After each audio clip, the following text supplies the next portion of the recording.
এই বেটা, নামাজ কিভাবে পড়ে? জীবনে কোনোদিন মসজিদে যাস নাই? হ্যাঁ, আমার তো মনে হয় না গেছস। মসজিদে গেলে নামাজের নিয়ম কানুন জানতি। বাসায়ও তো জীবনে নামাজ পড়ছ না, পড়ছস? হ্যাঁ, তোর বাবা মা নামাজ পড়ে? তার আব্বা কই?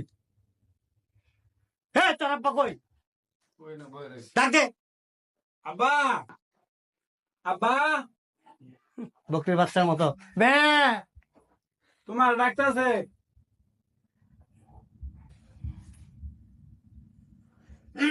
আসসালামু আলাইকুম। কিসে টাকাটাই করছ কে? বিয়ে সাহেব, জি বলেন। নামাজ কিভাবে পড়ে একটু দেখান তো। নামাজ জি, নামাজ। নামাজ পড়ে দেখি তো, জি। এটা কোনো ঘটনাই না।